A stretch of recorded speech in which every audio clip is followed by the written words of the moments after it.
آزاد ہوتے ہیں. آزاد عورت کے ساتھ عزل کرنے کے لیے بیوی کی اجازت کی بھی ضرورت ہے. مرد اپنی مرضی سے یہ ڈیسیژن نہیں کر سکتا. یہ ساری احادیث لونڈیوں سے ریلیٹڈ ہے. آزاد عورت اور بیویوں کے معاملے میں میاں بیوی دونوں کا راضی ہونا ضروری ہے.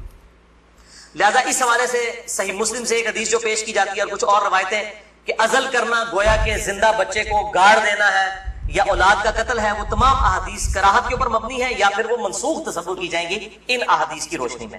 اور الحمدللہ اسی پہ امت کا اجماع ہے. عزل کے جواز کے سب لوگ قائل ہیں، جس کی ماڈرن فارم جو ہے وہ کنڈوم کا استعمال ہے.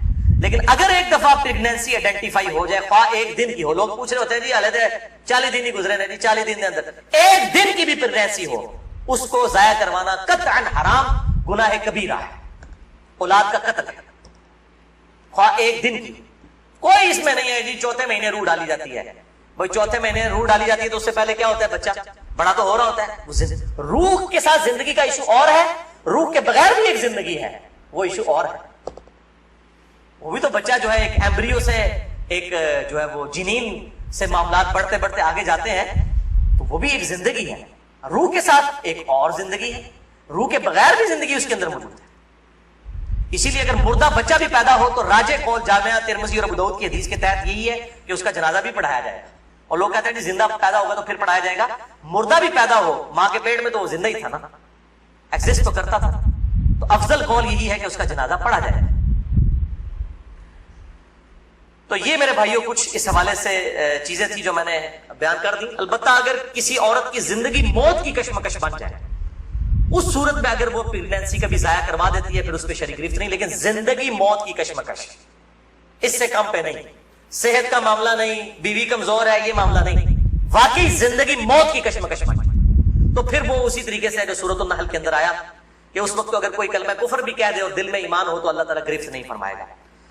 اور اس حوالے سے ہمارے پڑوسی ملک انڈیا کے اندر آج سے کئی سال پہلے، تقریباً 15 سال پہلے کی رپورٹ ہے کہ روزانہ 3000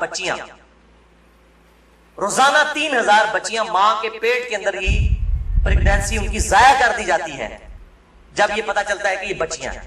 یعنی قرآن اگر کہتا ہے نا بچیوں کو دفن کرنا یہ گناہ کبیرہ ہے تو یہ گناہ آج تک چلتا ہے. بیسک ہیومن انسٹنکٹ تو بدلی نہیں ہے نا.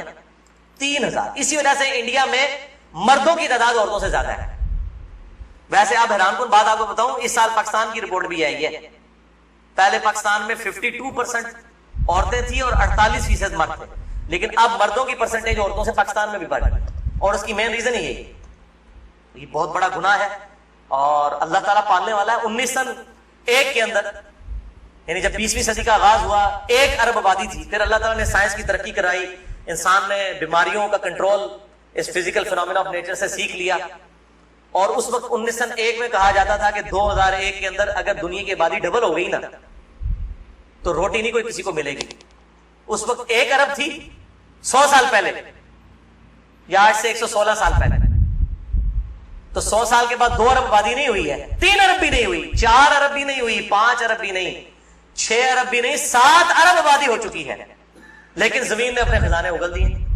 آپ جدھر جائیں، میں قسم سے منڈی سے گزرتا ہوں، اتنا فروٹ ہے ختم نہیں ہوتا. اس وقت موچی جوتیاں بناتے تھے، آج چائنا نے مشینوں کے اوپر اتنی جوتیاں بنا دی ہیں کہ دنیا میں 6 ارب انسان، اگر ہر انسان 10 جوڑے بھی خرید لینا وہ ختم نہیں ہوتے. تو سائنس نے ترقی کی ہے. جس زمین سے 40 من گندم نکلتی تھی آج 400 من نکل رہی ہے، 10 گنا زیادہ. امریکہ لاکھوں ٹن گندم ہر سال پیسیفک اوشن میں، بحر الکاہل میں ضائع کر دیتا ہے. ایکسیسو پیدا ہوتی ہے انٹرنیشنل مارکیٹ میں گندم کی پرائس کو کنٹرول کرنے کے لیے. لاکھوں ٹن گندم ضائع کی جاتی ہے، ایکسیسو پیدا ہو رہی ہے. تو اللہ تعالیٰ نے ترقی بھی کروا دی اس اعتبار سے. آپ ٹینشن نہ لیں. آج تو کیسے 1960 سے پہلے تو ایز سچ اس بڑے پیمانے کے اوپر تیل کی نعمت تو نہیں تھی دنیا کے اندر. ان عرب ملکوں میں 1960 کے بعد تیل نکلا. ویسے تو تیل کا پہلا کنواں 1748 میں امریکن جو اسٹیٹ ہے پنسلوینیا، اس میں دریافت ہوا تھا. لیکن مین تیل جو نکلا ہے وہ اسی 20ویں صدی میں کسی نے سوچا بھی نہیں تھا. اور اب تو اس سے بھی بڑی انرجی کا سورس ہے وہ سولر انرجی ہے.